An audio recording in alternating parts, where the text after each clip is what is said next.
நீங்க வந்து எவ்வளவு தைரியம் இருந்தா ஹிந்தியில போய் பெயர் பலகை எழுதுறாங்க அப்படிங்கறத பார்க்கலாம். திருச்சியில நீங்க திமுக தான் அதையும் போராடி அதையும் அந்த பெயர் பலகையும் நீக்குவோம் அப்படிங்கறது அளவுக்கு பண்ணிருக்காங்க. அப்ப எந்த அளவிற்கு இன்னைக்கு கூட இவ்வளவு தீவிரமாக தமிழ்நாட்டு மக்களும் தமிழக அரசும் எதிர்ப்பு காட்டும் பொழுது கூட அதை திணிக்கிற வேலையை நான் பார்ப்பேன்னு ஒரு கும்பல் பண்ணிட்டு இருக்கு. ஆனா இதுக்கும் அதுக்கு என்னங்க சம்பந்தம்? ஹிந்தி எழுதிட்டு போக பரவாயில்லங்க, அதுல என்னங்க இருக்கு அப்படின்னு கேட்கின்ற இடத்துக்கு விஜய் நகர்ந்திருக்காருன்னா கிட்டத்தட்ட பாஜகவை முழுவதுமாக இப்ப 2-3 தற்கொலைகள் ஸ்கிரிப்ட் எழுதுறாங்க. அதை ஒரே தற்கொலையான ஜான் வெரிஃபை பண்றாரு, அது ஒரே தற்கொலையான விஜய் பேசுறாரு. நீங்க பாருங்களேன், மீனவர்கள் பிரச்சனை குறித்து பேசுறாரு. மீனவர்களுக்கு பக்காவான பாதுகாப்பு 2 தடவை சொல்றாரு, பக்காவான பாதுகாப்புன்னாரு. நீங்க பக்காவான பாதுகாப்புனா டக்குனு எனக்கு என்ன தோணுச்சு, உண்மையிலேயே பந்தல் போடுன்னு சொன்னா நான் 2 மிதி மிதிச்சா பந்தல் போடுறேன், நீ மக்கள் வர்ற மக்களுக்கு சேர் போடுன்னு சொன்ன 2 மிதி மிதிச்சா சேர் போடுற, இப்படி மிதிக்க மிதிக்க மிதிக்க தான் விஜய் வந்து கொஞ்சமாவது திருந்துறா. இப்ப கிட்டத்தட்ட அதே மாதிரி ஒண்ணுதான் இன்னைக்கு வந்து எல்லாருமே கேக்குறாங்க, அசிங்கமாவே இல்லையா உனக்கு, நான் விவசாயி கிடையாதுங்க, நான் விவசாய துண்டெல்லாம் போட்டு வர வேண்டிய அவசியம் இல்ல, ஆனா விவசாயம் நிப்பேன்னு சொன்னா பரவாயில்ல, உள்ள ஏறும் போதே நீ பச்சை துண்டு போட்டுட்டு ஊரை மாத்திரவனா இருவாங்க. பாதுகாப்பு அப்படிங்கிற ஒரு விஷயத்த வந்து நீங்க தொட்டதுனால இது அவசியம் நாம பேச வேண்டியிருக்கு. எல்லா மேடையிலயும் பெண்களுக்கு பாதுகாப்பு இல்ல அப்படின்னு பேசக்கூடிய விஜய் டெலிபரேட்டா இந்த மேடையில இன்னைக்கு அதை பத்தி பேச்சே எடுக்கல அப்படிங்கறத பாக்குறோம். மறந்துட்டாரா இல்ல மறைக்கிறாரா? வணக்கம் நேயர்களே, இது ஷர்மிளா டாக்கீஸ். நான் உங்கள் டாக்டர் ஷர்மிளா. இன்னைக்கு நம்மளோட சிறப்பு விருந்தினரா இணைஞ்சிருக்கிறாரு அரசியல் விமர்சகர் திரு ஜெகதீஸ்வரன் அவர்கள். வணக்கம் தோழர். விஜயோடைய இன்றைய தஞ்சாவூர் பரப்புரையை பத்தி தான் நிறைய விஷயங்கள் வந்து பேச வேண்டியிருக்கு. தொடர்ந்து வந்து இந்த திமுகவை டார்கெட் பண்ணி எல்லாத்துக்குமே திமுக தான் காரணம் அப்படிங்கறதுதான் ஒவ்வொரு மேடையிலயும் பேசிக்கிட்டு இருக்கிறாரு. இந்த மேடையிலயும் கிட்டத்தட்ட அதை தான் பேசினாரு. ஒரு பக்கம் விஜயோடைய பரப்புரைனாலே இன்னைக்கு என்ன இழவிழ போகுதோ அப்படிங்கிற ரேஞ்சுக்கு வந்து இன்னைக்கு மீடியால வந்து ஏதாவது ஒரு நியூஸ் வந்துட்டே இருக்கு. இன்னைக்கும் பாருங்க, ஒருத்தருக்கு மண்டை உடைஞ்சிருக்குங்கிறாங்க, ஒருத்தருக்கு கால் பிராக்சர் ஆயிருக்கு அப்படின்னு சொல்றாங்க.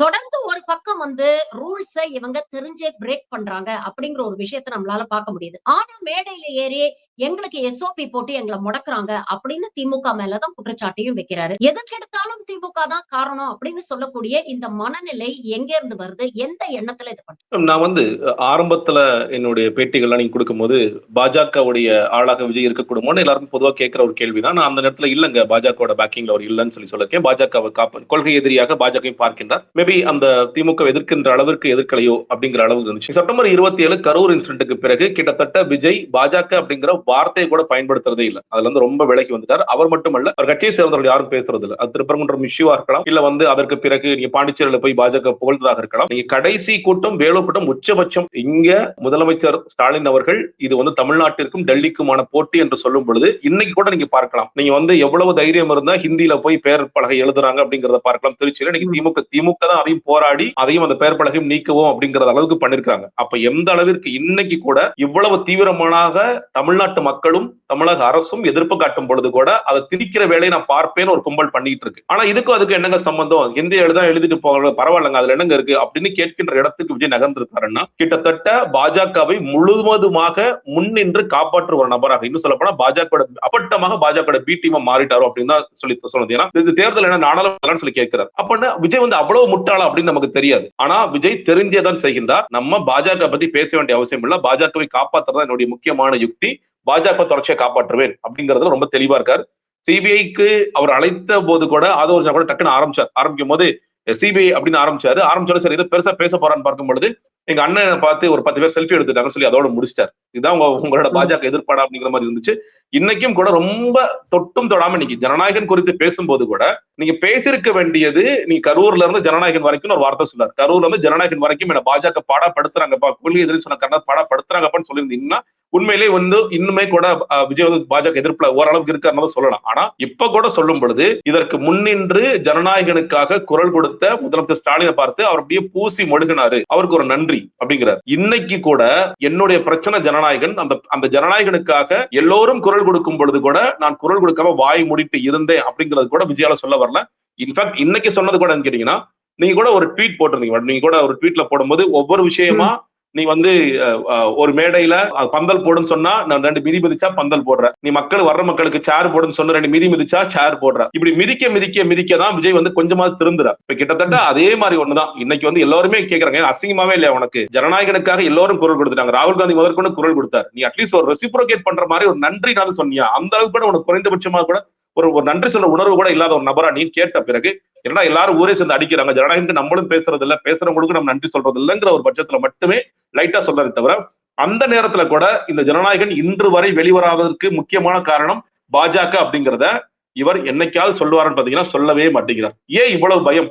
இது பயமா இல்ல விஜய் வந்து முழுக்க முழுக்க பாஜக ஆளா மாறி நிக்கிறாருன்னு கேட்டீங்கன்னா, என்னை பொறுத்த வரைக்கும் பாஜக ஆளா மாறி நிக்கிறாரு. பாஜகவுடைய எதிர்ப்பு வாக்குகளை பிரிக்க கூடாதுங்கிறது ரொம்ப தெளிவா இருக்காரு விஜய். கிட்டத்தட்ட ஒரு பாஜக பி டீம் தான் அப்படிங்கிறதுல ரொம்ப தெளிவா இருக்காரு அப்படின்னு தான் பார்க்க முடியும். இன்னொரு விஷயம் இன்னைக்கு வந்து கலைஞர் அவர்களை நேரடியாக தாக்கி பேசினது. அதாவது உங்க அடுத்தவன் வீட்டு நெய்ல உங்க வீட்டுக்கு ஸ்வீட் பண்ண முயற்சி பண்றீங்க, உங்க அப்பனுக்கு செலவைக்கிறீங்க அப்படின்னு பேசுறதெல்லாம் எந்த கணக்குல கொண்டு போய் சேர்க்கிறது? ஒரு ஒரு எம்ஜிஆர் உடைய பீரியட ஆட்சி அக்னாலேஜ் பண்றாரு, ஜெயலலிதாவுடைய ஆட்சி அக்னாலேஜ் பண்றாரு, நடுவுல கொஞ்சம் பக்கத்தை காணும் அப்படிங்கிற மாதிரி கலைஞருடைய கான்ட்ரிபியூஷனை வந்து அப்படியே வந்து கடந்து வரணும் அப்படிங்கிற ஒரு முயற்சியில வந்து ஈடுபடுறாரு. டெலிபரேட்டா அவருடைய உயரம் என்ன, அதுல நீங்க ஒரு கால் தூசி கூட பெற மாட்டீங்க அப்படிங்கிற விஷயங்கள் இருக்கு. தொடர்ந்து சட்டமன்ற உறுப்பினராக இருந்தவர், நின்ற ஒரு தேர்தல்ல கூட தோற்காத ஒரு சிறந்த தலைவராக அவர் இருந்திருக்கிறாரு. ஒரு ஆர்கிடெக்ட் ஆஃப் மாடர்ன் தமிழ்நாடு அப்படின்னு சொல்லக்கூடிய ஒரு முக்கியமான ஒரு தலைவர் தமிழக அரசியல்ல.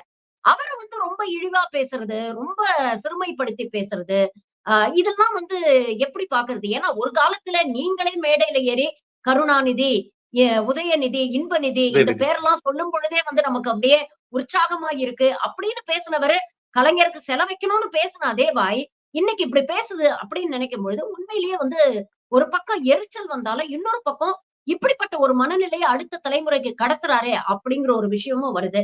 எப்படி பாக்க? இந்த திமுக எதிர்ப்பு மனநிலையை எப்படியாவது கடத்த வேண்டும். அவர் ஒரு வார்த்தை சொன்னார் இல்லையா, நீ சின்ன பசங்க கூட சொல்ல ஆரம்பிச்சிட்டாங்க திமுக ஒரு தீய சக்தி. இதுதான் விஜய் விதைக்க நினைக்கிற ஒன்றே.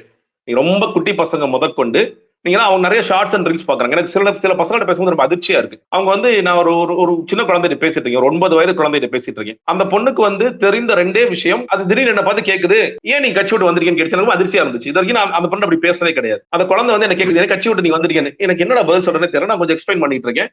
அப்ப வந்து யாருக்கு ஓட்டு போடணும்னா டிவிக்கு ஓட்டு போடணும். 9 வயசு குழந்தை. ஏன் ஓட்டு போடணும் அப்படின்னு கேட்டா, இல்ல திமுக ஓட்டு போடக்கூடாது. திமுகங்கிற பேர் உனக்கு எப்படி தெரியும்? இந்த ஊர்ல 2 கட்சி தான் இருக்கு, ஒன்னு டிவிகே, ஒன்னு டிஎம்கே.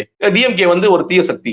இத அவர் கொஞ்சம் கொஞ்சமாக விதைக்கணும்னு நினைச்சு அந்த வேலையை ரொம்ப கனகச்சிதமா பண்றார். ஒட்டுமொத்தமாக நீங்க வந்து பாஜக இல்ல அதிமுக மறைமுகமாக செய்து கொண்டிருந்த வேலையை பாஜக மறைமுகம் செய்து கொண்டிருந்த நேரடியாக பாஜகவால் இறக்கிவிடப்பட்ட ஒரு ஆள் மாதிரி தொடர்ச்சியாக திமுக அப்படிங்கிற ஒரு தீய சக்தி அப்படிங்கறத விதைக்கணும் அப்படிங்கிற தொடர்ச்சியா செஞ்சுட்டே இருக்காங்க. உண்மை நிலை அதுவா? இன்னைக்கு நம்ம பாக்குறோம் மேடம். இன்னைக்கு ஒண்ணு இந்த கூட்டமே நீங்க சொன்னீங்க, இந்த கூட்டத்திற்கு நீங்க எவ்வளவுதான் எஸ்ஓபி போட்டாலும் எவ்வளவுதான் ரெஸ்ட்ரிக்ஷன் பண்ணாலும், நான் மறுபடியும் சொல்றேன், காவல்துறை என்ன யோசிக்கிறாங்க? விஜய் கூட்டத்துக்கு நம்ம காவல்துறை வந்து எந்த பக்கம் போனாலும் நமக்கு இடி, நம்ம தடுத்தாலும் நம்மளை திட்டுவாங்க, தடுக்காம விட்டாலும் திட்டுவாங்கிற மாதிரி நிலைமையில இருக்காங்க. அதனால என்ன பண்றாங்க, ஒரு சமயத்துக்கு மேல அவங்களால கண்ட்ரோல் பண்ண முடியல. நீ பின்னாடி வராதன்னு சொல்லி சொல்றாங்க. பின்னாடி வர்றாங்க, ஒரு பையன் மண்டை உடைஞ்சு கிடக்குறான், அவங்க அப்பா போய் சொல்றாரு சீரியஸா இருக்க, கவலைக்கிடம் சொல்லி போறாங்க. ரொம்ப பயமா இருக்கு நமக்கு. ஏன்னா விஜயோடைய கூட்டம்னாலே வந்து நிச்சயமா உயிர் பலிகள் ஆகுங்கிற இடத்திற்கு இன்னைக்கு நம்ம தள்ளிட்டாங்க அப்படிங்கிற பார்க்க முடியுது. இந்த கூட்டத்தை போடுறதாக இருக்கலாம். ஒரு ப்ராப்பரா இன்னைக்கு வரைக்கும் கூட்டத்தை யார போட முடியாதுன்னு கேட்டீங்கன்னா, இப்பதான் ஒரு ப்ராப்பரா கூட்டம் போடுறதே கத்துக்கிட்டு இருக்காரு. இன்னுமே கூட நீங்க சரியான மேடை எல்லாம் போடுறது இல்ல. அந்த வண்டியிலே ஏறி நம்ம பிரச்சாரம் பண்ணிட்டு போயிடலாம். நம்ம போகும் பொழுது யாருக்கு என்ன ஆனாலும் பரவாயில்ல, அதை பத்தி எல்லாம் நம்ம கவலையே இல்லை. அது பின்னாடி பின்தொடர்ந்தா என்ன, பின்தொடராட்டி என்ன, நம்ம கம்ஃபர்டபுளா ஃபிளைட்ல வந்து இறங்கினோமா, நம்ம திருச்சியில ஏர்போர்ட்ல வந்து இங்க வந்து கம்ஃபர்டபுளா இருந்தோமா அப்படின்னு ஒரு எலைட் பொலிட்டிஷியனா மட்டுமே இருந்துட்டு இருக்காரு விஜய். அந்த விஜய் என்ன சொல்றாரு, திமுக இன்னும் மக்களுக்காக செய்யலன்னு சொல்லி சொல்றாரு. ஆனால் விஜய் உழைக்கணும் சொல்லி சொல்றாரு. விஜயோட உழைப்பு வரைக்கும் என்னவாக இருந்திருக்கிறது? இந்த 2 வருடத்தில் விஜயோட உழைப்பு நம்ம ஏதாவது ஒரு விஷயத்த சொல்லிட முடியுமா? இந்த விஷயத்துக்காக விஜய் உழைச்சாருப்பா, கடுமையா உழைச்சாருப்பா. விஜய் அடையாளப்படுத்தி நிக்கிறார். விஜய் வந்து இப்போ ஒவ்வொரு கட்சிக்கும் ஒரு அடையாளம் இருக்கிறது. திமுக சமூக நீதிங்கிற அடையாளம் இருக்கிறது. விஜய்க்கான அடையாளம் என்ன? நடிகன் என்ற தவிர இன்னும் சொல்ல போனா மோசமான அரசியல்வாதிங்கிறத தாண்டி விஜய்க்கான அடையாளம் என்ன? அந்த விஜய் திமுக பார்த்து கேட்கின்றாரு, என்ன பெருசா நீங்க சாதிச்சீங்கன்னு சொல்லி கேட்கிறார். நீங்க சாதனை என்னங்கிறத விஜய் எலெக்ஷன் ரிசல்ட் வர அன்னைக்கு ரொம்ப தெளிவா தெரியும். நீங்க வந்து ஒரு பக்கம் எம்ஜிஆர் ஆட்சி, ஒரு பக்கம் ஜெயலலிதாவை நீங்க புகழ்றீங்க. நீங்க தொடர்ச்சியாக இந்த திமுக ஆட்சி என்ன செய்தது, ஒவ்வொரு 5 வருடமும் திமுக ஆட்சி என்ன செய்தது, அண்ணா அறிஞர் காலத்துல இருந்து கலைஞர் என்ன செய்தார், கலைஞருக்கு பிறகு இன்னைக்கு முக ஸ்டாலின் என்ன செய்து கொண்டிருக்கிறார் அப்படிங்கிறது எதுவுமே இவர் தெரிஞ்சுக்கிறதுக்கு விருப்பம் இல்லாமல் ஒரு பக்கம் இவர் ஏதோ பண்ணிட்டு இருக்காரு. மறுபடியும் தன்னுடைய இந்த சிறு கூட்டத்தை மட்டும் வச்சு 5000 பேர் வராங்க, ஒரு 10,000 பேர் வச்சு வர்றாங்கன்னா அந்த கூட்டத்தை மட்டுமே வச்சுக்கிட்டு தான் தேர்தலை வெற்றி பெற்று வர முடியும்னு ஒரு மாயமான ஒரு உலகத்துல வாழ்ந்துட்டு இருக்காரு. அவரால் அது நிச்சயமா முடியவே முடியாது. இன்னொன்னு, அவர் பேசுற இஷ்யூஸே கூட இன்னைக்கு போய் சொல்றார், நான் ஒரு தூய சக்தி, நான் தூய சக்திங்கிறார். ரொம்ப சிம்பிளான கேள்வி. நீங்க உங்களுக்கு கருப்பு பணம் வாங்குனீங்களா இல்லையாங்கிற ரொம்ப பேசிக்கான கொஸ்டின். ஆமா, கருப்பு பணம் வாங்கினேன். விஜயை ஒத்துக்கிட்டார். அந்த விஜய் தான் மறுபடியும் போய் சொல்லிட்டே இருக்காரு, நான் தூய சக்தி, நான் வந்து அதான் தூய ஆட்சி கொடுத்துருவேன், நான் வந்து சூப்பரான ஆட்சி கொடுத்துருவேன் அப்படின்னு சொல்லி சொல்றாரு. எந்த விதமான அறிவும் இல்லாத விஜய் தான் சொல்லி சொல்றாரு, அணைகளுக்குள்ள போய் படிக்கிற அளவுக்கு நான் பெரிய அறிவாளியா மாறிட்டேன். ஒண்ணுமே இல்ல விஜய், போய் ஒரு 2 அணை பேர் மட்டும் சொல்லுப்பா, நீ 2 அணை பேர் மட்டும் நீ சொல்லிடு. நீ திருச்சி காவிரி எங்க இருந்து தண்ணி வருதுன்னு சொல்லி சொல்லு. சேலத்துல இருக்கிற அணை பேர் சொன்னாலும் அது கலைஞர் கட்டின அணையா தான் இருக்கும். ஆனா அதான் சொல்றேன் மேடம், நீங்க அதான் எதுவுமே தெரியல, சும்மா என்ன ஒரு இன்னும் முக்கியமான பிரச்சனை கேட்டீங்கன்னா, இப்ப 2-3 தற்கொலைகள் ஸ்கிரிப்ட் எழுதுறாங்க, அதை ஒரே தற்கொலையான ஜான் வெரிஃபை பண்றாரு, அது ஒரே தற்கொலையான விஜய் பேசுறாரு. நீங்க பாருங்களேன், மீனவர்கள் பிரச்சனை குறித்து பேசுறாரு. மீனவர்களுக்கு பக்காவான பாதுகாப்பு 2 தடவை சொல்றாரு, பக்காவான பாதுகாப்புன்னாரு. நீங்க பக்காவான பாதுகாப்புனா டக்குனு எனக்கு என்ன தோணுச்சு, உண்மையிலேயே சீமான் மாதிரி திடீர்னு நெய்தல் படை கட்டி நான் வந்து எல்லாத்தையும் அடிச்சு விரட்ட போறேன்னு சொல்லி வரோம்னு நினைச்சு அது சொல்லல. திரும்ப அப்படியே வர்றாரு. இப்ப இந்த வேற ஒரு தற்கொலை எழுதுற ஸ்கிரிப்ட் போல இருக்கு. அதுல சொல்றாரு, ஒன்றிய அரசுக்கு அழுத்தம் கொடுக்கப்படும். டேய், நீ முதல்ல என்ன சொன்ன? பக்காவான முதல்ல ஆரம்பிச்சாரு கேட்டீங்கன்னா, ஸ்டாலின் அவர்கள் டெய்லி கடிதம் எழுதுறீங்க, இந்த கடிதத்தினால என்ன ஆயிட போகுது? இன்னைக்கு வந்து ஒரு பொன்மானே கடிதம் எழுதுறீங்க, கடிதம் எழுதி முதலமைச்சர் வந்து கைது செய்யப்பட்ட மீனவர்களை மீட்கிறாரா இல்லையா? மீட்கிறார். அவருடைய குரல் இங்க ஒலிக்குது. நீங்க வந்து ஒன்றிய அரசாங்கத்துல இருந்து அது மறுபடியும் சொல்றாங்க, இது நடக்குது, தொடர்ச்சியாக தான் நடந்துகிட்டு இருக்கு. இதுக்கு ஒரு நிரந்தர தீர்வுங்கிறது முதலமைச்சர் நடுவில் மோடிகளை வச்சுட்டே பேசினார். இதுக்கான நிரந்தர தீர்வு என்பது நம்ம கடலை குத்தகைக்கு எடுக்கணும், ரொம்ப முக்கியமான விஷயத்த பேசினார். அது குறித்து பெருசா யாரும் விரிவா பேசவே இல்லை. ஆனா நாங்க வந்து பக்காவான பாதுகாப்புன்னு சொல்லி சொன்னார். திரும்ப கீழே வந்துட்டு நான் வாக்குறுதிகள் கொடுக்க போறேன், நான் வந்து ஒன்றிய அரசுக்கு அழுத்தம் கொடுப்பேன். இது என்ன முட்டாள்தனமா இருக்கு? அதுக்கப்புறம் சொல்லி சொல்றாரு, திமுக ரொம்ப டார்கெட்டடா தான் இந்த வெல்ஃபேர் ஸ்கீம்ஸ் எல்லாம் சொல்லி கொடுக்குறாங்க, ஆனா நான் அப்படி கிடையாது அப்படின்னு சொல்லிட்டு 2 ஏக்கருக்குள்ள நிலம் வச்சிருக்கணும் பயிர்க்கடன் தள்ளுபடி. நீ இப்ப என்ன பண்ற? நீ இப்ப என்ன பண்ற? நீ டார்கெட்டடா கொடுக்க கூடாதுன்னு சொல்லி என்ன? நீ உண்மையிலேயே வந்து யோகியமான மனுஷனா இருந்தா எல்லோருக்கும் பயிர்க்கடன் தள்ளுபடி சொல்ல வேண்டியதானே? ரேஷன் அட்டை வச்சிருக்கிறவங்களா பயிர்க்கடன் தள்ளுபடி, இல்ல யாரெல்லாம் பயிர்க்கடன் வாங்கிக்கலாம் பயிர்க்கடன் தள்ளுபடி சொல்லிட்டு போக வேண்டியதானே? ஏன் டார்கெட் கொண்டு வர நீ? அது 5 ஏக்கருக்குள்ள வந்தா சாத்தியக்கூறுகள் ஆராய்ந்து நிச்சயமா சாத்தியக்குள்ள ஆராய்ந்து சொல்லிட்டீங்கல்ல, அதுல நிச்சயமாக மேற்கொள்ளப்படும். என்ன சொல்ற, ஸ்கிரிப்ட் எழுதுறவனுக்கு கூட பண்ண முடியாதுன்னு முடிஞ்சு போச்சுல மேடம். ஆராய்ந்து மேலனா என்ன வரைமுறை? ஒரு 500 ஏக்கர் இருக்கிறவங்களுக்கு வந்து பாதி கடன் தள்ளுபடி பண்ணுவாங்களா? அதான் புரியல. அவருக்கு என்ன சொல்லுங்க, அவர் ஒரு எந்த ஒரு புரிதலும் இல்லாமல் முட்டாள் ஃபுல்லா முட்டாள்தனமான பேச்சை பேசிட்டு இருக்காரு அவர். ஏன்னா இந்த விஷயம் தெரிஞ்சிருக்கணும். அதாவது நீங்க அவரே சொல்றாருல, நான் விவசாயி கிடையாது, விவசாயம் வேணா நான் வந்து அடுத்த ஜென்மத்துல விவசாயம் பிறக்கணும் அப்படின்னு ஒரு டயலாக் அடிக்கிறார்ல. சரி, நான் விவசாயி கிடையாது இல்ல, எதுக்கு நீ பச்சை துண்டு போட்டு வர? நீ விவசாயி கிடையாது இல்ல, எதுக்கு ஊரை மாத்துற? நான் கேட்கிறேன், எதுக்கு ஊரை மாத்துற? நீ நான் விவசாயி கிடையாதுங்க, நான் விவசாய துண்டெல்லாம் போட்டு வர வேண்டிய அவசியம் இல்ல, ஆனா விவசாயம் நிப்பேன்னு சொன்னா பரவாயில்ல. உள்ள ஏறும் போதே நீ பச்சை துண்டு போட்டுட்டு ஊரை மாத்திரவனா வர? நீ ஊரை ஏமாத்திட்டு நான் ஊரை ஏமாத்த மாட்டேன், ஊரை ஏமாத்த மாட்டேன். அடுத்தவங்கள வேற டெல்டா சொல்லி காதுக்குள்ள டால்டா விடுறாங்க அப்படின்னு வேற அடுத்தவங்க. நீங்க என்ன பண்ற? நீங்க என்ன பண்றீங்கன்னு கேக்குறேன். நீங்க எதுக்கா சார் பச்சை துண்டு போட்டு வந்தீங்க? பச்சை துண்டு போட்டு வந்து அங்க டெல்டா மாவட்டத்துல நான் பேச போறேன் அப்படின்னா அதற்கான அர்த்தம் என்ன? விவசாய பிரச்சனை எல்லாரையும் தீர்த்துருவேன், உரத்தட்டுப்பாடு இன்னைக்கு அதிகமாக இருக்கு, எதற்கும் இது வரைக்கும் இந்த உரத்தட்டுப்பாடு குறித்து இந்த 2 வருஷத்துல ஏதாவது நீங்க பேசிருக்கீங்களா? இந்த உரத்தட்டுப்பாடுக்கு யார் காரணம்? ஒன்றிய அரசு காரணமா, மாநில அரசு காரணமா? உரத்தட்டுப்பாடு ஏன் வருது? இது வரைக்கும் ஏதாவது பேசிருக்கீங்களா? நீங்க இது வரைக்கும் கொள்முதல் நிலையங்கள் பத்தி பேசிருக்கீங்களா? கொள்முதல் நிலையங்கள் என்ன சிக்கல் இருக்கு? கொள்முதல் நிலையங்கள் உண்மையிலேயே குறைவா இருக்கா இல்லையா? மழை நீ வந்து திடீர்னு புல்லு முளைக்குதுன்னு சொல்லி செய்திகள்லாம் வருது, அதுக்கு என்ன காரணம்? அதுதான் பாத்துருக்கீங்களா? எவ்வளவு நம்ம அரிசி சேகரிக்கிறோம்? நம்ம ஒவ்வொரு வாட்டியும் ஒன்றிய அரசாங்கத்தால பாராட்டப்படக்கூடிய மாநிலமா ஏன் இருக்கும்? நெல் கொள்முதல்ல முதல் 3 மாநிலங்களா எப்படி வர்றோம்? இவ்வளவு வறட்சியை வச்சுட்டு, இவ்வளவு காவிரி சிக்கல் வச்சுக்கிட்டு, காவிரி பிரச்சனை உனக்கு தெரியுமான்னு சொல்லி பேச வேண்டியதானே? காவிரி பிரச்சனையும் முல்லை பிரச்சனை இன்னைக்கு மழையில டெல்டா பகுதிகள் அவ்வளவு பாதிக்கப்பட்டது, அப்படின்னா நீங்க வீட்டை விட்டே வெளியில வரலையே. ஒரு அறிக்கை கொடுக்கல மேடம். நான் அதான் சொல்றேன், அறிக்கை ஒரே ஒரு அறிக்கை கொடுக்கல. ஒரு அறிக்கை அன்னைக்கு வந்து இவ்வளவு விவசாய நிலங்கள் மழையால் பாதிக்கப்பட்டது, அதுக்கு ஒரு இழப்பீடு வேண்டும், நிவாரணம் வேண்டும், மத்திய அரசாங்கம் கொடுக்கணும், மாநில அரசாங்கம் கொடுக்கணும். இது மத்திய அரசாங்கம் இது பேரிடர்னு பார்த்துட்டு போறாங்க, அவங்க சும்மா கை வீசிட்டு போயிடுறாங்க, திரும்ப வர்றது கூட கிடையாது. நீங்க வந்து ஈரப்பதத்துக்காக பேசுறாங்க. ஈரப்பதம் நீங்க வந்து நெல் ஈரப்பதத்தை அந்த பெர்சன்டேஜை வந்து மாத்துக்குன்னு சொல்லிட்டு முதலமைச்சர் ஸ்டாலின் பேசினாரு, எழுதினாரு, இங்க இருக்கிறவங்களும் குரல் கொடுத்தாங்க, பாராளுமன்றம் வரைக்கும் இந்த குரல் ஒலித்தது. விஜய்க்கு அது என்னன்னா தெரியுமா? தண்ணி அதிகமா சேர்த்துட்டாங்களப்பா, தண்ணிக்குள்ள போடாம நம்ம எப்படி இருக்கணும், ஒரு டெக்னாலஜி வச்சிருக்கோம் விஜய் சொல்லுவார். விஜய்க்கு வந்து நெல்லுல இருந்து அரிசி வருதுன்னே விஜய்க்கு அரசு அப்படியா நெல்ல இருந்து அரிசி வருது யாருமே என்ன சொல்லல அப்படின்னு விஜய் நான் வீட்டை கடையில இருந்து வாங்கிட்டு இருக்கேன்னு சொல்லி சொல்லுவார். அந்த நபர் வந்து விவசாயத்தை பத்தி பேசுறதும் விவசாயிக்கான பேசுறது அப்படிங்கிறதுலாம் உண்மையிலே சுத்தமான போலித்தனமான ஒரு பேச்சை தான் விஜய் தொடர்ச்சியாக பேசிக் கொண்டிருக்கின்றார். எந்த விதமான புரிதலும் இல்லாமல் தான் அவர் பேசிக் கொண்டிருக்கின்றார். அவருடைய பேச்சை வந்து இந்த இன்ஸ்டா ரீல்ஸ் கட் பண்ணி போடுறதுக்கு ஏதுவான ஒரு பேச்சாதான் வந்து என்னால பார்க்க முடியுது. பஞ்ச் டயலாக்ஸ் அங்கங்க வச்சிருக்கிறாரு. அத கட் பண்ணி ஷார்ட்ஸாவோ, ரீல்ஸாவோ தான் போட முடியும். டெல்டா, டால்டாங்கிறது, உங்களுக்கு எலக்ஷன், எனக்கு இமோஷன், அதுவும் ஓஷியானிக் இமோஷன். அது என்ன எமோஷன்னு சத்தியமா எனக்கு புரியல. அப்படிப்பட்ட விஷயங்கள் பேசுறது. ஆ குறிப்பாக அங்க இருக்கக்கூடிய அவருடைய ரசிகர்கள நம்ம திருப்திப்படுத்தினா போதும் அப்படின்னு நினைக்கிறாரா? ஏன்னா, இப்ப நீங்க வந்து திமுக, அதிமுக போன்ற கட்சிகளுக்கு மாற்று அப்படின்னு சொல்லி கிளைம் பண்ணிக்கிட்டு வரும்பொழுது, ஒண்ணு தமிழ்நாட்டுல மற்ற மாநிலங்கள கம்பேர் பண்ணும்போது இதெல்லாம் சரியில்ல. தமிழ்நாடு இன்னும் பின்தங்கி இருக்கு. அப்ப இத சரி செய்யறதுக்கு நான் இந்த ஆக்ஷன் பிளான் வச்சிருக்கேன். இந்த ப்ளூ பிரிண்ட் வச்சிருக்கிறேன். அப்படின்னு பேசணும். அப்படி இல்லையா, இப்போ தமிழ்நாடு நல்லா இருக்கு. ஆனா இத விட பிக்கர் அண்ட் பெட்டரா மாத்துறதுக்கு நான் ஐடியாஸ் வச்சிருக்கேன். அப்படின்னு அதையாவது பேசணும். இது 2த்தையுமே அவர் பேச மாட்டேங்கிறாரு. அப்போ இவருடைய ரசிகர்களை தாண்டி இங்க இருக்கக்கூடிய அரசியல் மயப்படுத்தப்பட்ட தமிழக மக்கள் வந்து இத ஒரு காமெடி பீஸா தானே சார் பார்ப்பாங்க. நிச்சயமா மேடம். நீங்க விஜய் இன்னைக்கு விஜய்க்கு இருந்த ஒரு ஃபோக்கஸ் இன்னைக்கு இல்லவே இல்ல. சுத்தமா இல்ல. நிறைய பேர் வந்து விஜய் என்ன பேசுவார்னு எதிர்பார்த்துட்டு இருந்தவங்களா இன்னைக்கு விஜய் அப்படியே தஞ்சாவூர் வராரா எனக்கு தெரியாது அப்படிங்கிற என்ன நான் தொடர்ச்சியா பேசிட்டு மக்கள்கிட்ட பேசிட்டே இருக்கேன். விஜய் இன்னைக்கு வராரா தெரியாது, என்ன பேசுற போறாரு, பஞ்சநாளுக்கு 4 பஞ்சநாளுக்கு பேசிட்டு போவாரு.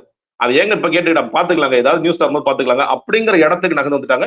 நான் யூடியூப் சேனல்ஸ்ல பாக்குறேன் மக்கள் பெரிய இன்ட்ரெஸ்ட்லாம் இன்னைக்கு இல்ல. அவங்க என்னது பெருசா பேசிட்டு என்னது பெருசா பாத்துக்கிட்டு விஜய் வழக்கம் போல ஏதாவது பேசிட்டு போயிருவாரு அப்படிங்கிற ஒரு இடத்துக்கு ரொம்ப நகர்ந்துட்டாங்க. நீங்க ஒண்ணு இல்ல, நீங்க ஃபேக்சுவலா கூட அவர் வந்து விஜய் ஏற்கனவே பாண்டிச்சேரியில ரேஷன் கடை பத்தி ஒரு காமெடி பண்ணி மாட்டிக்கிட்டார். இப்ப இன்னைக்கு இங்க நீங்க சொன்னீங்கல்ல பெட்டரா ஒண்ணு பண்ணணும்னு சொல்லிட்டு விஜய் ஒரு ப்ரொபோசல் வைக்கிறாரு.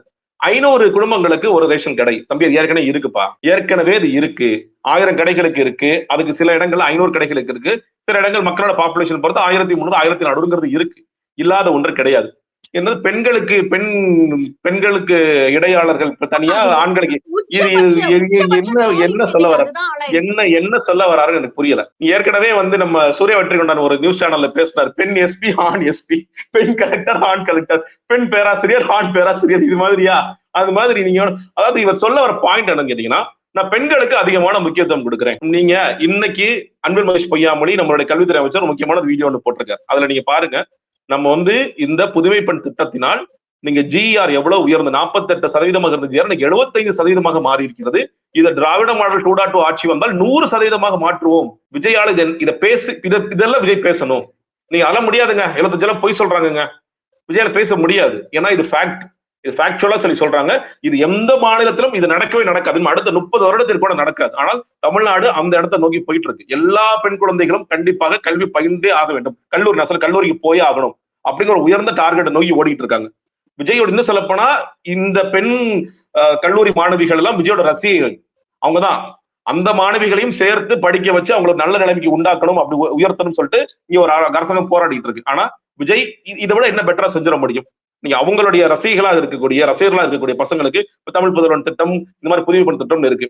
இதுக்கு மாற்றா விஜய் ஒன்று புதுசா செஞ்சிட முடியுமா? இல்ல இவங்க தாலிக்கு தங்கம் திட்டம்னு ஒண்ணு பண்ணிட்டு இருக்காங்க அதிமுக. இல்ல நான் இதோட பெட்டரா சூப்பரா பண்ணிடுறேங்க, எல்லாத்தையும் வந்து நான் உடனடியாக ஃபாரினுக்கு கூட்டிட்டு போயிடுறேன், எல்லாரும் போய் ஃபாரின் யூனிவர்சிட்டிஸ்ல படிங்க, இனிமேல் யாருமே இந்தியாவிலே படிக்க வேணாம், ஏதாவது வித்தியாசமா சொல்லுவாரா? இல்ல கல்வி கடன் குறித்து ஏதாவது பேசுவாரா? எது குறித்தும் அவர் வந்து இந்த பயிர்க்கடன் 2 ஏக்கர் கம்மியா இருக்கிறவங்களை வந்து நான் வந்து எல்லா கல்வியும் படிக்க வைப்பேன்னு சொல்றாரு. இன்னைக்கு அந்த டேட்டா என்னன்னா தெரியுமா? விஜய்க்கு இந்த டேட்டா என்னன்னா தெரியுமா? எல்லாத்துக்கும் அவரை படிக்க வைக்க முடியுமா? இன்னும் சொல்ல போனா நீங்க வந்து ஏற்கனவே கல்வி பயில்கின்ற இதுல எத்தனை பேர் ஏற்கனவே நீங்க ஃபர்ஸ்ட் ஒவ்வொரு வீட்டுல இருந்து ஃபர்ஸ்ட் கிராஜுவேட் வரப்படுது, அவங்களுக்கான ஸ்காலர்ஷிப் எவ்வளவு வருது, இந்த டேட்டா ஏதாவது விஜய்க்கு தெரியுமா? எதுவுமே தெரியாது. சும்மா போற போக்குல ஏதாவது ஒன்று அடிச்சு விடுறது. இந்த ரசிகர்களாக வர்றவர்களுக்கு அவர்களுக்கு பெரிய அரசியல்லாம் அவங்களுக்கு தேவையில்லை. நீங்க சொல்றீங்க இல்லையா, அவங்க விஜய பார்த்தாலே போதும், எங்க அண்ணனை நான் பார்த்துட்டோம், எங்க தம்பியை நாங்க பார்த்துட்டோம் அப்படிங்கிற ஒரு அளவுல மட்டுமே இருக்கக்கூடிய ஒரு கூட்டமாக இது இருக்கின்றது. அவர் பார்த்தாலே போதும், அவர் வந்து வண்டியில கிராஸ் பண்ணாலே போதும், எனக்கு இது பார்த்து டாடா காமிச்சாலே போதும். அவர்களுக்கு விஜய் வாயஸ், நான் முதல்ல சொல்லுவேன், அவங்களுக்கு வந்து விஜய் சும்மா நின்று கையசிட்டு வாயஸாலே போதும். அவங்களுக்கு பெருசா நீங்க விஜய் இன்னைக்கு என்ன பேசுறாரு நம்ம டீட்டெயிலா கேட்டீங்கன்னா சொல்ல மாட்டாங்க. டிவிக்கே டிஎம்கே இதை தாண்டி அவங்க பேச மாட்டாங்க. சில இந்த பஞ்ச் டயலாக்ஸா இருக்கிற மட்டும் இப்ப டால்டான்னு சொல்லி சொன்னார் இல்லையா, டால்டா அண்ணன் பேசினாரு, அண்ணன் வந்து ரேஷன் கடை பேசுறாரு, இப்படிதான் பேசுவாங்களே தவிர, ஏன்னா விஜய்க்கே அந்த டீட்டெயில் தெரியாது. விஜய் ஒரு டீட்டெயிலா அந்த விஷயத்த பேசினாருன்னா அது நிச்சயமாக தெரியும். விஜய் வந்து இப்போ மீனவர்களுக்காக நான் ஸ்பெஷலா அதை பண்ண போறேன். என்ன பண்ண போறீங்க? என்ன பண்ணிருவீங்க நீங்க சொல்லுங்க. உங்களுக்கு என்ன திட்டம் இருக்கிறது? முதல்ல இருந்து சொல்லிட்டு இருக்கேன், நான் நாகையில இருந்து மீனவர்களுக்காக நான் போராடினேன். என்ன போராடி இது வரைக்கும் விஜய் செஞ்சது என்ன? இது வரைக்கும் மீனவர்களுக்கு கிடைச்ச தீர்வு என்ன? ஏதாவது ஆக்கப்பூர்வமா பேசிருக்கீங்களா? எதுவுமே ஆக்கப்பூர்வமா பேசுறது இல்லை. இந்த விவசாயிகளுக்காக நான் ஆக்கப்பூர்வமா ஏதாவது இந்த உற்பத்தியை ஜாஸ்தி பண்றது புதுசா பல விஷயங்கள் பண்ணிருக்கேன். அவர் வந்து பேசுறாரு, தண்ணியே இல்லாம அதெல்லாம் சரி, அதெல்லாம் நீ பண்றதுக்கு நீங்க என்ன செய்ய போறீங்க அப்படிங்கறதுல எந்த விதமான செயல் திட்டமும் இல்லாமல் சும்மா நானும் வாசிக்கிறேன் அப்படிங்கிற இடத்துல வாசிச்சுட்டு போறாரு, அவ்வளவுதான். பெண்களுடைய பாதுகாப்பு அப்படிங்கிற ஒரு விஷயத்த வந்து நீங்க தொட்டதுனால இது அவசியம் நாம பேச வேண்டியிருக்கு. எல்லா மேடையிலயும் பெண்களுக்கு பாதுகாப்பு இல்ல அப்படின்னு பேசக்கூடிய விஜய், டெலிபரேட்டா இந்த மேடையில இன்னைக்கு அத பத்தி பேச்சே எடுக்கல அப்படிங்கிறத பாக்குறோம். மறந்துட்டாரா? இல்ல மறைக்கிறாரா? மறைக்கிறது மேடம், கண்டிப்பா மறைக்கிறாரு. ஏன்னா ஸ்கிரிப்ட் எழுதி கொடுக்குறவங்க அவங்களுக்கே ஒரு நெருடல் ஏற்பட்டிருக்கும். சார் இது பேசுறீங்கன்னா ஏற்கனவே ரொம்ப ட்ரோல் ஆயிட்டு இருக்கீங்க, இது தேவையில்லாம வந்து இன்னும் சர்ச்சைக்குரிய ஒரு விஷயமாக மாறும். ஏன்னா டக்குனு எல்லாரும் ஒரு கேள்வி உடனடியே கேட்பாங்க, உங்க வீட்டுல இருக்கிற பெண்மணிக்கு இன்னைக்கு என்ன நடந்துகிட்டு இருக்குன்னு ஒரு கேள்வி எழுப்புவாங்க. அப்ப அந்த கேள்வியை தவிர்க்கணும்னா இனிமேல் எந்த இடத்திலும் தயவு செய்து பெண்கள் பாதுகாப்பு பேசாதீங்க. அவர் அதனால சொல்றாரு, உங்களை என்னை பிரிக்க முடியாது, உங்களுக்கும் எனக்கும் இருக்கிறது பயங்கரமான இமோஷன் சொல்லி புதுசா ஒரு இடத்துக்கு கொண்டு வராரு. உங்களுக்கு யாருமே என்ன பிரிச்சிட முடியாதுன்னு சொல்லிட்டு. ஆனா உண்மை என்னங்கிறது, நீங்க நான் அந்த அவங்க புகார் கொடுத்த பிறகு நான் பல பேர்ட்ட பேசும்பொழுது அவர்களுக்கு ஒரு மாற்றுப்பார்வை வருது. குறிப்பாக திருமணமான பெண்களுக்கு ஒரு பெரிய மாற்றுப்பார்வை வருது. இன்னும் இந்த கல்லூரி போற பெண்கள், வேலைக்கு போற பெண்கள், அவங்களுக்கு ஒரு எவ்வளவு புரிதல் ஏற்படும் தெரியல. அவங்க சில பேர் அப்படிதான் இருக்காங்க. ஆனா இந்த பெண்களுக்கு ஒரு நிச்சயமா மாற்றம் ஏற்பட்டிருக்கு. என்ன பண்ணிட்டு இருக்காரு விஜய்? ஒரு பக்கம் பெண்கள் பாதுகாப்பு பேசுறாரு, பெண்கள் சமத்துவம் பேசுறாரு, பெண் எஸ்பி ஆண் எஸ்பின்னு சொல்லி பேசுறாரு. இன்னைக்கு கூட வந்து பெண்கள்ல வந்து ரேஷன் கடையில 2 பேர் இருக்குன்னு சொல்லி பேசுறாரு. ஆனா பெண்களுக்கு உரிய முக்கியத்துவமோ இல்ல பெண்களுக்கு நீ முக்கியத்துவம் கூட ரொம்ப பெரிய வார்த்தை. பெண்களை பெண்ணா முதல்ல வீட்டுல இருக்க பெண்ணா இருக்க விடுறாரா, ஃப்ரீயா இருக்க விடுறாரா அப்படிங்கறதே பெரிய கேள்விக்குறியா இருக்கு. இவர் எங்கெங்கயோ போயிட்டு இருக்காரு அப்படிங்கிறது இருக்கு. இந்த கூட்டத்தில் அதை வேண்டும் என்றதான் விஜய் தவிர்க்கின்றார். அதை இனிமேல் தொடர்ச்சியா பேச மாட்டார்தான் நினைக்கிறேன். ஏன்னா இந்த வழக்கு இருக்கிற காரணத்தினால நிச்சயமாக பேச மாட்டார். அதை தவிர்த்து கொண்டேதான் இருப்பார் தான் பார்க்கிறேன். இன்னொரு விஷயம் நம்மளால பார்க்க முடிஞ்சது, இந்த விஜய் அவர்களுடைய மனைவி சம்பந்தப்பட்ட இந்த விவாகரத்து விஷயம் வந்து பொது வெளியிலுக்கு வரும் பொழுது பாத்தீங்கன்னா, நிறைய பேர் இது அவருடைய பர்சனல் விஷயம், அதனால இதுல நம்ம வந்து கமெண்ட் பண்ணக்கூடாது அப்படின்னு சொன்னாங்க. இன்னும் சில பேருக்கு இருந்த பார்வை என்னன்னா, இதை தாண்டி அவங்க இன்னைக்கு ஒரு வழக்குன்னு அவங்க நீதிமன்றத்துக்கு போயிருக்கிறாங்க. சில சீரியஸான குற்றச்சாட்டுகளை அவர் மீது வைத்திருக்கிறாங்க. இது வந்து சமூக ரீதியாக இது பேசப்பட வேண்டிய ஒரு விஷயம். ஏன்னா அவர் அரசியல்ல இருக்காரு. பெண்கள் பாதுகாப்பு குறித்து நிறைய கேள்விகள் எழுப்புறதுனால இதை நாம பேசணும்னு. இதெல்லாத்தையும் தாண்டி தாவேகாவில் இருக்கக்கூடிய அவருடைய ரசிகர்கள் இல்ல சோ கால்டு தொண்டர்கள் அவருடைய மனைவிய அந்த அளவுக்கு வந்து கிட்டத்தட்ட இந்த ஒரு வாரமா நான் பார்த்துக்கிட்டு இருக்கேன். ரொம்ப மோசமாக சங்கீதா அவர்களை வந்து வசைபாடிட்டு இருக்கிறாங்க அப்படிங்கறத நம்ம பாக்குறோம்.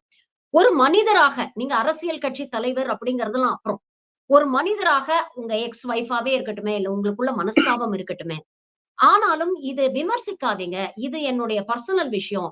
இத நான் ஹேண்டில் பண்ணியிருக்கிறேன் அப்படின்னு குறைந்தபட்சம் ஒரு அறிக்கை கூட விடாத ஒரு மனிதரை வந்து எப்படி இவங்க வந்து கண்மூடித்தனமா நம்புறாங்க? அப்படிங்கிற ஒரு கேள்விய நாம கேட்க வேண்டியிருக்கு.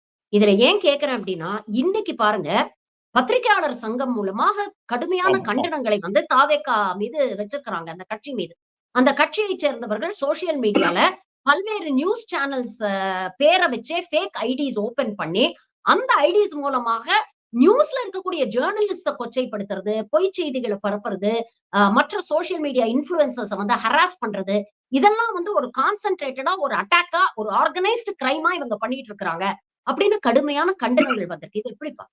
நீங்க முதல்ல கேட்டதுக்கு நீங்க வந்து இந்த விர்ச்சுவல் வாரியர்ஸ்ங்கிற பேர்ல இந்த பசங்க வந்து என்ன பண்றாங்கன்னா, அவங்க வந்து நீங்க விஜய் அறிக்கை கொடுக்கலையான்னு சொல்லி கேட்டீங்க இல்லையா? விஜய் வந்து அறிக்கை கூட கொடுக்க வேண்டாம். விஜய் நினைச்சாருன்னா இது இந்த நிமிஷத்துல முடிக்க முடியும். விஜய் நினைச்சாருன்னா ஒரே நிமிஷத்துல முடிக்க முடியும். ஏன்னா இது ரொம்ப ஆர்கனைஸ்டா பண்றாங்க மேடம். நீங்க எப்படி கரூர் ஸ்டாம்பீடு முடிஞ்சு நீங்க வந்து அந்த உயிரிழப்புகள் ஏறிக்கிட்டே இருக்கிற அதே சமயம் நம்ம பார்த்த ஹேஷ்டாக் என்னன்னு கேட்டீங்கன்னா, we stand with Vijay. Not even Karur stampede கூட போடல, வி ஸ்டாண்ட் வித் விஜய் டைரக்டா எழுத ஆரம்பிச்சான். இது ரொம்ப ஆர்கனைஸ்டா ஜான் ஆரோக்கியசாமியும் ஜெகதீஷும் அவங்களுடைய டீம் தொடர்ச்சியா பண்ணி இந்த ஹேஷ்டாக பரப்புங்க. விஜய் மேல குற்றமற்றவர் அப்படிங்கறத உருவாக்குங்க. அதை நம்ம வெளியே சில பேரை வச்சு பேச வச்சுக்கலாம் அப்படிங்கறத ரொம்ப ஆர்கனைஸ்டா பண்ணாங்க. இன்னைக்கு நடந்தது கூட நீங்க பாத்தீங்கன்னா, இந்த வழக்கு தாக்கல் அப்படிங்கிறது மெயின் ஸ்ட்ரீம் மீடியால 2 நாளைக்கு வரதுக்கு முன்னாடி ஒரு செய்தி பார்த்திருப்பீங்க.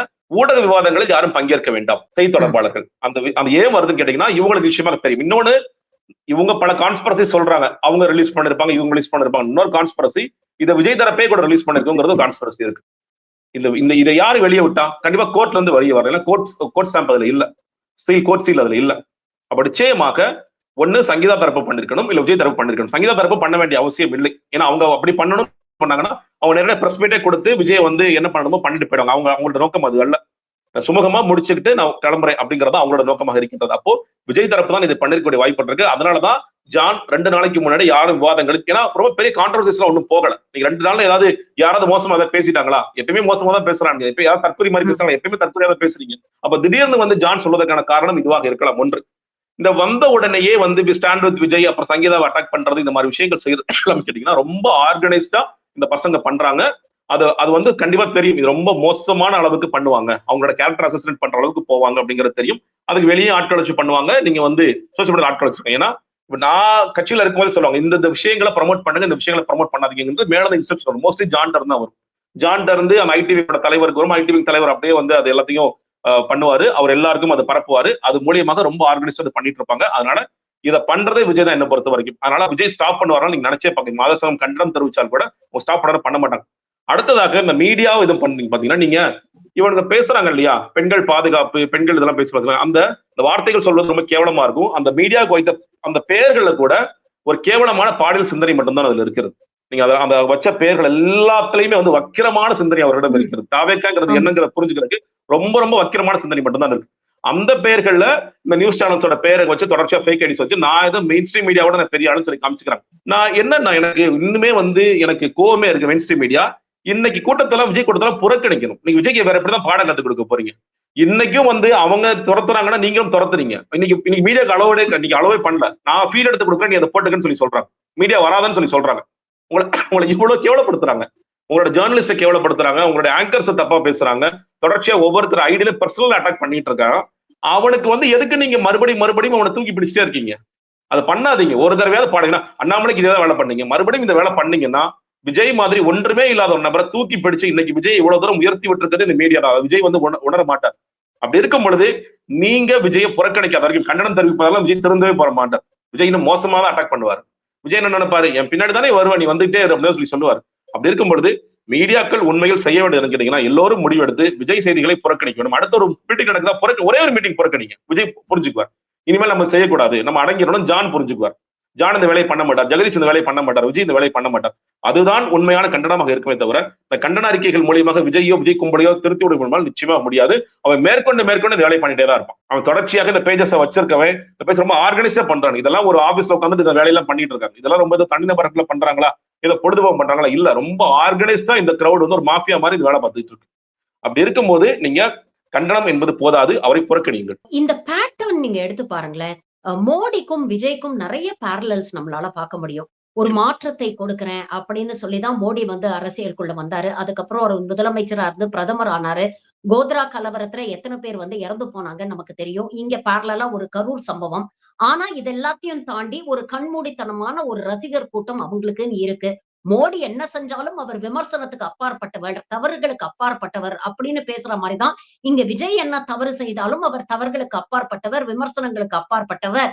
அவர் எப்படி வந்து ஒரு நான் பயாலஜிக்கல் ப்ராடக்டோ, இவர் வந்து சிறுபான்மையினரை காட்க வந்து ஒரு மீட்பர் அப்படிங்கிற மாதிரி ஒரு பில்டப்பை வந்து கிரியேட் பண்றாங்க. 2 பேருக்குமே ஒரு ஐடி விங் அப்படின்னு ஒண்ணு வச்சுக்கிட்டு சோசியல் மீடியால வந்து எனக்கு ரொம்ப வேடிக்கையா இருந்தது என்னன்னா, ஒரே மாதிரி ட்வீட்ஸ் இந்த பாஜக டூல் கிட் போடுற மாதிரி இதுல போட்டாங்க. நான் வந்து எங்க அப்பா அம்மா கிட்ட பேசினேன். அவங்க வந்து இந்த இஷ்யூவை பத்தி என்ன சொன்னாங்க. அப்படியே நமக்கு வந்து கிட்டத்தட்ட மோடியுடைய அச்சுல எடுத்து வச்ச மாதிரி விஜயுடைய அரசியல் இருக்கு அப்படிங்கறத பாக்குறோம். அங்க வந்து காங்கிரஸ் முக்து பாரத்னு பேசுறாங்க. இவங்க தமிழ்நாடு திமுக முக்து தமிழ்நாடு அப்படின்னு பேசுறாங்க. காங்கிரஸ் வெறுப்பை எந்த அளவுக்கு மக்கள் மனசுல விதைச்சாங்களோ அதே மாதிரி இங்க திமுக பத்தின ஒரு வெறுப்பை, அதுவும் அடுத்த தலைமுறைக்கு திமுகவுடைய அரசியல் பாரம்பரியம் என்ன அப்படிங்கிறது தெரியாத தலைமுறை வந்து இன்னைக்கு வந்து திமுகவுடைய விரிவாக்கமே பல குழந்தைங்களுக்கு தெரியாதா இருக்கும். அப்படிப்பட்ட ஒரு வெறுப்பை வந்து விதைக்கிறாங்க. இது எவ்வளவு ஆபத்தான ஒரு அரசியலா பாக்குறீங்க தமிழ்நாடு? நான் ஒரு குழந்தையை பத்தி சொன்னேன் இல்லையா, அந்த குழந்தைகிட்ட அடுத்தடுத்த சில கேள்விகள் கேட்டேன். இந்த நாட்டோட சிஎம் யாரு, சிஎம்னா என்ன, அந்த குழந்தைக்கு தெரியல. இந்த நாட்டோட பிரதம மந்திரி யாரு, பிரதம மந்திரி யார், நரேந்திர மோடி ஒருத்தர் இருக்கார், அவருக்கு தெரியல. தெரிந்த விஷயம் என்பது திமுக குறித்து விஜய் பேசிய அவதூறு. அதை தாண்டி அந்த குழந்தைகளோட மனதில் பெருசாக இல்லவே இல்லை. எப்படி நீ இதெல்லாம் தெரிஞ்சுக்கிட்டா, ரீல்ஸ் பார்த்தேன், நான் ஷார்ட்ஸ் பார்த்தேன், அவ்வளவுதான். இதை தாண்டி அவங்களுக்கு தெரியல. ஒரு அரசியலற்ற தன்மையை எவ்வளவு அழகாக விஜய் பயன்படுத்தி கொண்டிருக்கின்றார். நீங்க சொன்னீங்கல்ல பாஜக பேரல், மேடம் பாஜக நான் சொல்றேன்ல, என்னை பொறுத்த வரைக்கும் பாஜக இந்த இந்த இந்த நாட்டிற்கு, இந்த மண்ணிற்கு ஒரு கேடுகட்ட கட்சி. ஆனால் அதை விட ஒரு கேடுகட்ட கட்சி இருக்குன்னா அது தாவேக்கா தான், என்ன பொறுத்த வரைக்கும். நீங்க எவ்வளவு மோசமாக வேணாலும் போவாங்க, பாஜகவோட ஒரு படி போய் எல்லாவற்றிலும் ஒரு படி மேல போவாங்க. அந்த ரசிகர்களாக இருப்பவர்கள், தொண்டர்களாக இருப்பவர்கள் எவ்வளவு கீழ்த்தரமா வேணாலும் பேசுவாங்க, என்ன வேணாலும் பண்ணுவாங்க. நீங்க வந்து அது கூட்டத்தையும் பார்க்க மாட்டாங்க. கூட்டத்துல ஏறி இன்னைக்கு கூட பாக்குறோம், கூட்டத்துல ஒரு பெண்மணி விழுகுறாங்க, அவங்க மேல ஏறி ஓடிட்டே இருக்கானுங்க. இது நடந்துகிட்டே இருக்கு. எல்லா இடத்துலயும் இது தொடர்ச்சியா விதைச்சுக்கிட்டே இருக்காங்க. நீங்க வெறுப்ப விதைக்கணும். இந்த உலகத்துல என்ன நடந்தாலும் இப்ப நீங்க பாஜக, மோடி அவர்களுக்கு எல்லாமே எதிர்த்த சதி நடக்குது அப்படிங்கிற மாதிரி, இங்க இந்த உலகத்துல என்ன நடந்தாலும் அது எதிரான சதிதான். காலைல சூரியன் உதிச்சாலும் அது விஜய்க்கு எதிரான சதிதான். காலையில் ஒருத்தர் சைக்கிள் போனாலும் விஜய்க்கு எதிரான சதிதான். அப்படிங்கிறது எல்லாமே தொடர்ச்சியாக செஞ்சுட்டு இருக்கக்கூடிய ஒரு கும்பலாகத்தான் இந்த கும்பல் இருந்துட்டு இருக்கு. அதுல இருந்து எப்படி அவங்களை மீட்கிறதுங்கிறது தெரியல. நான் சொன்னேன் இல்லையா, இந்த குழந்தைகளை எப்படி நம்ம மீட்போம், நம்ம சொல்லிக் கொடுக்கலாம். நான் சொன்னேன், நீ அந்த பொண்ணே ஒரு சமயத்துல சொல்லுது, விஜய் ஒரு 10-15 பேர் செத்து போயிட்டாங்க, ஓகே, அதுக்கு பிறகு நீ விஜய்க்கு நான் அந்த ஓட்டு போட நீ நினைக்கிறியா? இல்ல விஜய் தப்புதான், நான் ஒரு தடவை சொல்லிட்டு வந்துருவேன். ஆனா விஜய் மறுபடியும் இந்த வருஷத்தை விதைச்சிடறாரு, போய் அடுத்த ஷார்ட்ஸ்லயும் அடுத்த ரீல்ஸ்லயும் போய் விதைச்சிடறாரு. இதுல வந்து நான் எப்படி மீட்பேன்? இது பெரிய சவால் மேடம். சொல்றேன், இன்னைக்கு அந்த அப்பா வந்து அந்த அடிபட்ட பையனோட அப்பா சொல்றாரு, என் பையன் காலேஜுக்கு போனா எப்படி இந்த கூட்டத்தை போய் சிக்கனாங்கிறது தெரியல, அவன் வந்து இன்னைக்கு அடிபட்டு கிடக்குறான், தலையில அடிபட்டு கிடக்குறான், யாரோட சொல்ல மாட்டேங்கிறாங்க, 42 மணி நேரம் டைம் சொல்லிட்டாங்க அப்படிங்கறத அவர் அழுதுகிட்டே சொல்றாரு. இப்ப இந்த மாதிரி நானே சொல்லிருக்கேன், பெற்றோர்கள் வந்து தயவு செய்து கவனமா வளங்க, தயவு செய்து விஜய் ரசிகரா மட்டும் குழந்தைகளை வளர்த்துறாதீங்கன்னு நான் சொன்னேன். ஆனா அது எப்படி நம்மளால கண்ட்ரோல் பண்ண முடியும்? இது எப்படி மீட்க முடியும்? இது வந்து தப்பு அப்படிங்கிறா. சில நேரங்கள்ல சில படித்த பெண்களும் அதுக்கு ஆளாகிறாங்க. ஒரு ரசிகர் மனப்பான்மையில மட்டுமே இருந்துகிட்டு அவங்க என்ன நினைக்கிறாங்க, விஜய் தான் பெரிய மீட்பார். ஏங்க அவங்களுக்கு என்ன பிரச்சனை இதுல அப்படின்னு கேட்டீங்கன்னா அதுக்கு சொல்ல தெரியல. சரி, விஜய் வந்தா என்ன செய்வார்? ஏங்க அவர் கொடுத்து பாருங்க, கொடுத்து பாக்குறது ஓகே. விஜய் இன்னைக்கு வரைக்கும் மக்களுக்காக ஒரு பிரச்சனை நின்னாரு நீங்க சொல்லுங்க, நான் கொடுக்குறேன், நான் ரெடியா இருக்கேன். நான் எப்படி பார்ப்பேன்னா, ஒரு கவர்னன்ஸை வந்து நான் எப்ப கொடுப்பேன்னா, ஒரு கட்சியை நல்லா நடத்திருக்காரு, மக்களுக்காக நின்றுருக்காரு, மக்களுக்காக பல போராட்டங்களை பண்ணாருன்னா நான் அதை நம்பி அவருக்கு ஓட்டு போடுவேன். என்னுடைய பார்வையில விஜய் வந்து மிக மிக மோசமான அரசியல்வாதியா இருக்காரு. அவர்கிட்ட எப்படி நம்ம ஒரு ஆட்சி, ஒரு ஓட்டோட மதிப்பு மேபி உங்களுக்கு தெரியாம இருக்கலாம், ஆனா ஓட்டோட மதிப்பு என்னங்கிறது எனக்கு தெரியும். அப்படி நான் அவளை ஈஸியா வேஸ்ட் பண்ண மாட்டேன் அப்படிங்கிற பாயிண்ட் நான் நிக்கிறேன். ஆனா இது புரியாம அது சரியில்லை, இது சரியில்லை, ஊழல் இருக்கு, எல்லாம் சரி. நீங்க வந்து சொல்றதுல நீங்க என்ன சொல்றீங்க, இதுல போதாமைகள் இருக்கு, பிரச்சனைகள் இருக்கு, நானும் ஒத்துக்கிறேன். ஆனா நீங்க சொல்ற ஆளு அதை விட டேஞ்சரான ஆளா வர்றாரு. அதை நீங்க எப்படி மீட்பீங்க? தப்பி தவறு விஜய் கொடுத்துருவோம், விஜய் வந்து முடிச்சுட்டு போயிடுவார், தமிழ்நாட்டை வந்து ஒட்டுமொத்தமா முடிச்சுட்டு போயிடுவார். அதுல இருந்து நம்ம எப்படி மீட்க முடியும்? இப்ப நீ விஜய் எடுக்க போறது ரொம்ப கம்மியான பெர்சன்டேஜ், ஒரு 8% 10% எடுத்தாருன்னா அந்த 8-10% நம்ம எப்படி காப்பாத்துறது நம்மளாம் பெருசா போராடணும். இப்ப இன்னைக்கு ஒண்ணு வேணும், நம்ம இந்த கூட்டத்துல விடலன்னு சொல்றது, ஒருத்தர் வந்து இப்படி இப்படிங்கிறா அப்படிங்கிறா, மூக்கு பிடிக்கிறான், இப்படி அறுத்துக்குவேங்கிற என்னமோ சொல்றோம், பயமா இருக்கு நம்ம பாக்குறதுக்கு. இது தேர்தல் ரிசல்ட் வர வரைக்கும் என்ன நடக்கும் பாருங்க. உண்மையிலே தமிழ்நாடு அரசாங்கம் இன்னைக்கு வந்து முதல் வேலையாக செய்ய வேண்டிய விஷயம் கேட்டீங்கன்னா, அன்னைக்கு நிறைய ஆம்புலன்ஸ் வச்சு நிறைய உயிர்களை காப்பாற்ற வேண்டியதா இருக்கும். இந்த கிருக்கைகளை எப்படி காப்பாற்ற போறது நினைச்சா பயமா இருக்கு தோழர். பயமா இருக்கு மேடம், உண்மையிலே பயம். என்னெல்லாம் அழிச்சாட்டியம் பண்ணுவாங்க அப்படின்னு நினைச்சா பயமா இருக்கு. காலை 4 மணிக்கு உள்ள போய் தகராறு பண்ணுவாங்க. உள்ள போடுறவங்க காலை 4 விஜய் வந்து சொல்லிட்டாரு வச்சுக்கோங்களேன், காலை 4 மணிக்கெல்லாம் நம்ம ஆட்கள் எல்லாம் புசியானதே சொல்றாரு, காலை 4 மணிக்கெல்லாம் நம்ம ஆட்கள் விழிப்போட போயிடும். ஏன்னா புசியானது இப்பயுமே என்ன சொல்றாருன்னா 11 மணிக்குள்ள நமக்கான ஓட்டெல்லாம் வந்துடும், நம்ம அப்புறம் வீட்டுக்கு போயிடலாம். அதுக்கு என்ன அர்த்தம்னா, FTFS மாதிரி காலை 9 மணிக்கு தியேட்டரை திறந்து விட்டுருவாங்க மாதிரி காலை 7 மணிக்கு திறந்து விட்டு இவன் என்ன பண்ணுவான், 7 மணிக்கு தியேட்டர் திறப்பாங்களானே, அப்ப நான் 4 மணிக்கே போயிடுறேனே, நான் போய் பாய் வரிச்சு படுத்துக்கிறேன் அங்கேயே அப்படின்னு சொல்லுவான். அப்ப நீங்க பாய் வரிச்சு படுத்துக்கிட்டு போய் எலெக்ஷன் கமிஷன்ல போய் தகராறு பண்ணுவாங்க, 4 மணிக்கு ஏன் திறக்கல, திமுக சதி, 4 மணிக்கே திறந்தாதான் திமுக சதி இல்ல அப்படின்னு சொல்லுவானுங்க. அப்ப இந்த பிரச்சனை ஒண்ணு நடக்க போது. இன்னொன்னு ரிசல்ட் வர அன்னைக்கு இவங்களோட உலகத்துல நான் சொன்னேன் இல்லையா, இந்த ஜோம்பி கூட்டத்தோட உலகத்துல அவர் ஏற்கனவே முதலமைச்சரா வாழ்ந்துட்டு இருக்காரு. அன்னைக்கு வந்து இல்லப்பா உங்க கட்சியில எல்லாருமே தோத்துட்டாங்க, உங்க கட்சியில எல்லாருமே டெபாசிட் போயிடுச்சு, உங்க ஆட்சி வராது அப்படின்னு சொன்னா அதை தாங்கி கொள்ள முடியாத மனநிலையில இருக்காங்க இல்லையா, அவங்கள நம்ம பக்குவப்படுத்தி நம்ம எப்படி மீட்கிறது? நம்ம வந்து இப்ப +2 ரிசல்ட்ஸ் வரும்பொழுது, நீட் ரிசல்ட்ஸ் வரும்பொழுது நம்ம சொல்ல கவுன்சிலிங்க்கு நீங்க போன் பண்ணுங்கன்னு சொல்லல, அந்த மாதிரி அன்னைக்கு எலெக்ஷன் ரிசல்ட்ஸ் வரும்பொழுது உண்மையில நான் வந்து இதா சொல்லல, எக்ஸாஜரேட் பண்ண சொல்லல, உண்மையிலேயே அன்னைக்கு பல பேர் இருக்கு. இப்ப நீங்க சொல்ற மாதிரி தாங்கிக் கொள்ள மனநிலை, அந்த மனப்பக்குவம் இல்லாதவங்க இப்படி பைத்தியக்காரத்தனமா ஏதாவது பண்ணிடுவாங்களோ அப்படிங்கிற ஒரு பக்கம். இன்னொரு பக்கம் இது திமுகவுடைய சதின்னு சொல்லி சொல்லி ஊட்டி வளர்த்த இந்த கும்பல் நாளைக்கு என்ன வன்முறையில ஈடுபடும் அப்படிங்கறதும் உண்மையிலேயே பயமா இருக்கு. கண்டிப்பா இருக்கு. நீங்க அந்த கும்பலாக சேர்ந்து இந்த வேலைகளும் நடக்கக்கூடிய வாய்ப்புகள் இருக்கிறது. கும்பலே சேர விடாம அன்னைக்கு பாத்துக்கணும். இந்த மறுபடியும் கும்பல் சேர்ந்து ஒரு ஆபீஸ் வாசல்ல நிக்கிறது, ஏதாவது கூட்டத்துல போய் நிக்கிறது, இந்த மாதிரியான விஷயங்கள் எல்லாம் இவர்களை மீட்க உண்மையிலே சொல்ற நம்மளே காப்பாற்றிக்க வேண்டிய அவசியம் இருக்கு, அவங்களையும் காப்பாற்ற வேண்டிய அவசியம் இருக்கு. ரொம்ப ரொம்ப ஒரு டேஞ்சரான குரூப் விஜய் தொடர்ச்சியாக வளர்த்துக்கிட்டே இருக்காரு. இன்னைக்கு கூட ஒரு பையன் வர்றான், வண்டியில ஏறான், ஒரு செல்ஃபி எடுக்கிறான், அதை வந்து புகழ்றாரு, அதை வந்து அங்கீகரிக்கிறார். அப்படி இருக்கும் பொழுது நீங்க பின்னாடி வந்துட்டே தான் இருப்பான். இவர் கூட வந்தா நம்ம நிச்சயமா ஒரு போட்டோ எடுத்துடலாம், அவரை பார்த்தலாம், அவரை பார்க்க வச்சிடலாம், நீ கை காட்டுறது இதெல்லாம் பண்ணிக்கிட்டே இருந்தீங்கன்னா இன்னும் பல பேர் தொடர்ச்சியா வந்துட்டே தான் இருப்பாங்க. நீ என்ன வண்டியை நிப்பாட்டுங்க, நான் போக மாட்டேன்னு சொல்லுங்க, நான் போக மாட்டேன், நீ வண்டி நீ நீ ஒண்ணு நீ தள்ளி போ, இது வரைக்கும் பண்ண மாட்டேன் அப்படிங்கிற சொல்லுங்க. இன்னொன்னு, நீங்க காலையில இருந்து எத்தனை மணிக்கு வர்றாரு, வெளியே வர்றாரு, போறாரு அப்படிங்கறத மெயின் ஸ்ட்ரீம் மீடியமா அது பரப்பிட்டே இருக்கீங்க நீங்க. திருச்சியில ஏறிட்டாரு, திருச்சியில இறங்கிட்டாரு, ரோடு மார்க்கமா வர்றாரு, இந்த ரூட்ல தான் வர்றாரு, இந்த மாதிரி விஷயங்களை தொடர்ச்சியா. ஏன்னா விஜய் இந்த கூட்டத்திற்கு யாருக்கும் தெரியாமல் அமைதியாக வர முடியுமா? நிச்சயமாக வர முடியும். விக்கிரவாண்டிக்கு அப்படிதான் வந்தார். விக்கிரவாண்டிக்கு விஜய் எப்ப வந்தான்னு கூட யாருக்கும் தெரியாது. முதல் நாள் சாயந்தரம் 4:30 மணிக்கு வந்தார், கருப்பு கலர் கார்ல வந்தார். எப்படி விஜயால வர முடிஞ்சது? கள்ளக்குறிச்சிக்கு போகும்பொழுது கள்ளக்குறிச்சி ஹாஸ்பிட்டல் நுழைந்த வரைக்கும் யாருக்கும் தெரியாம எப்படி பாத்துக்க முடிஞ்சது? அப்ப தஞ்சாவூருக்கோ இல்ல வேற ஊருக்கோ போகும் பொழுது நிச்சயமாக அவரால் நான் கடைசி இந்த ஸ்டேஜ் வர வரைக்கும் நான் தெரியாம பாத்துக்க முடியும், பாத்துக்க முடியும். ஆனால் விஜய் என்ன பண்றாரு? நான் போற வழியெல்லாம் கூட்டம் நிக்கணும். அப்ப அதற்கு ஏற்ற மாதிரி மெயின் ஸ்ட்ரீம் மீடியால கசிய விடுங்க, செய்தியாளர் கசிய விடுங்க. விஜய் கிளம்பிட்டாரு, விஜய் வந்து போறாரு. மெயின் ஸ்ட்ரீம் மீடியாவும் மறுபடியும் தவறு பண்ணிட்டே இருக்காங்க. தவறு பண்றது மூலியமாக என்ன நடக்குது? இந்த உயிர்கள் தான் போகுது, இவங்க விபத்துல சிக்கிறாங்க. இதை மீடியாவும் உணரணும், விஜயும் உணரணும். பல விஷயங்களை இன்னைக்கு எங்களோட பகிர்ந்துட்டீங்க. உங்கள் நேரத்துக்கும் கருத்துக்களுக்கும் மிக்க நன்றி தோழர். Thank you very much for joining.